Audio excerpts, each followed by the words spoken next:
everybody, I'm Sarah and I'm a recorder player. For no reason at all, the months of the year as scales, according to the rules inside my own brain. January, full of good intentions, we're going for a positive outlook, but why does everything feel harder than it needs to be? It's G flat major.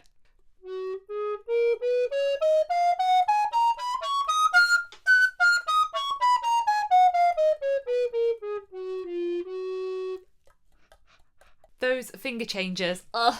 The German composer Christian Schubert did say in his Ideen zu einer Ästhetik der Tonkunst from 1806 that the key of F-sharp major is triumph over difficulty, free sigh of relief uttered when hurdles are surmounted, echo of a soul which has fiercely struggled and finally conquered, lies in all uses of this key. That sounds like me trying to do my New Year's resolutions. It wasn't only Schubert that had ideas about different keys meaning different emotions or affects, but we're going to get to more of that later. February, bland, nothing, endless. It's a dominant 7th on C major.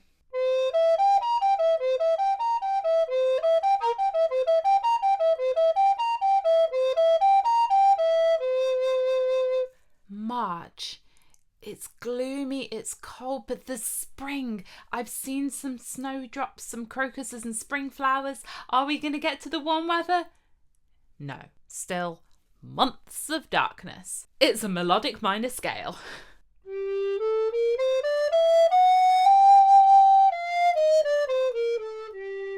April. I love April. Spring, it's getting warm and light. I feel hope. Let's pick an easy key with lots of movement that sounds like rain. F major descending fourths.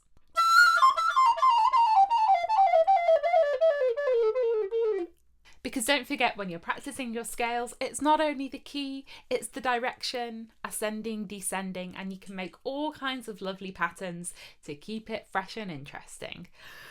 I've done my best for the scale lobby. May.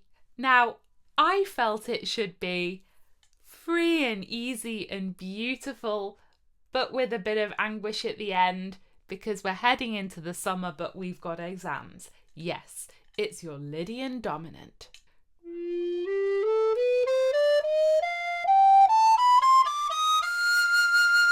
However, my TikTok followers felt that May is a whole tone scale. Let's give it a go.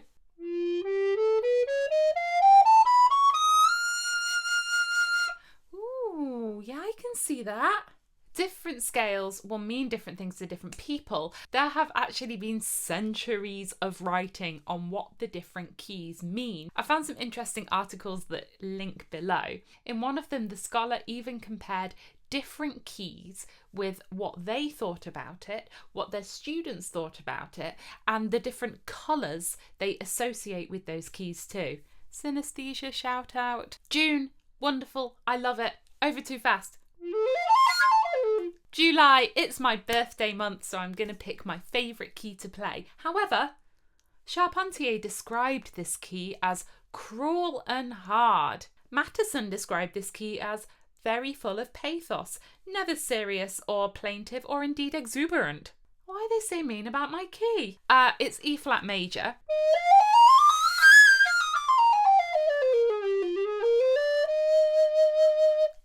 And here we get into the idiosyncrasies of instruments. I like E flat major on the recorder because there's enough to do for the fingers. We're not just lifting up and putting down. We've got some cross fingerings, but it speaks beautifully. It resonates, and you can go all the way to that top E flat without using your knee. It fits the instrument in a way that G flat major, remember January, does not. So here I am equating keys to my personal relationship to their physicality.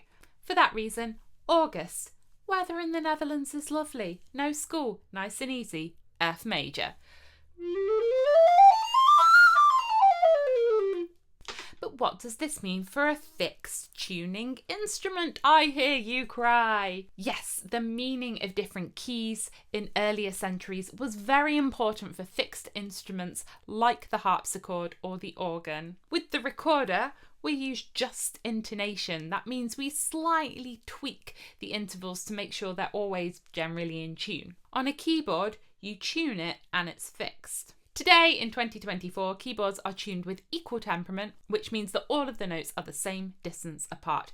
This does not work according to physics. And in the Baroque, they had all different solutions for this, known as temperaments. So the notes were very slightly different distances apart. So on a Baroque harpsichord, your different keys would sound very distinct from one another because the distances between the intervals were different. In general, you'd have your home keys like a C major and F major tuned in a more palatable way, and then the far away keys like your F sharp major would sound like being a scientific term.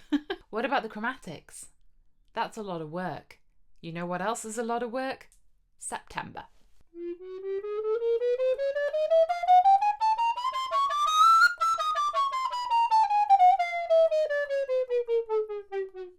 I'm going to go one further.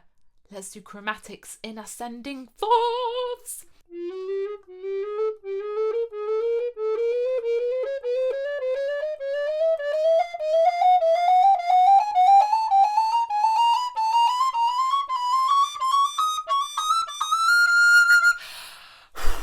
Got to be one of the single most effective exercises for finger control. Ooh, I'm liking this mixing up a key with a pattern.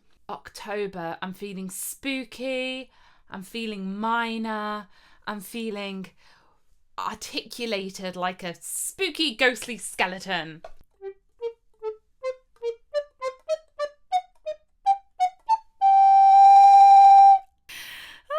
Practicing your scales, you can make them fun. So yes, many learned musical folks from centuries past have written great tomes on the meaning of keys, their affects, their emotions, their characteristics. But it's good to put those in context too.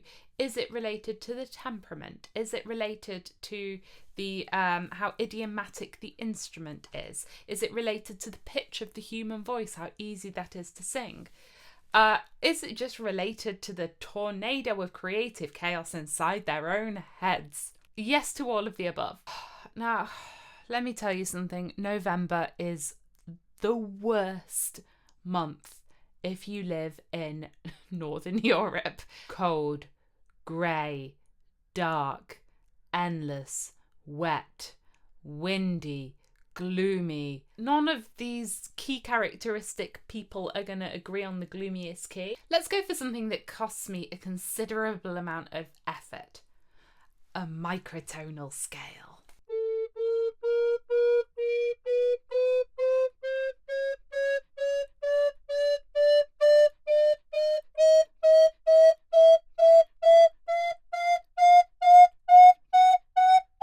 I love it when people express surprise that recorders can play chromatic notes because we can play microtones. We can play anything.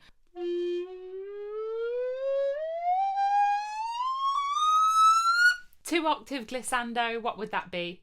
My birthday.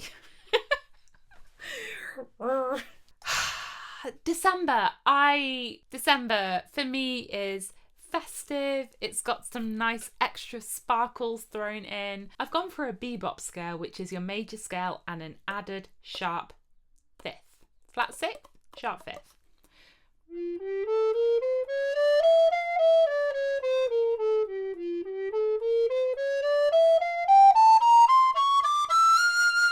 The wonderful thing about a video like this is I know you'll probably disagree with most of it, so I'd love for you to put down below. Tell me your birth month and the scale you think it should be. Or if you've got another idea, share something. Yeah, let me know.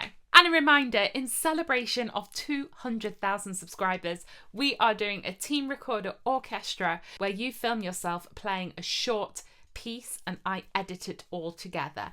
The sheet music and the instructions are down in the description of the video, and you've got 1 more week to send in your little performance. Ooh, this was so much fun. I mean, I tried to make it educational today. For the meme content without the education, follow me on TikTok.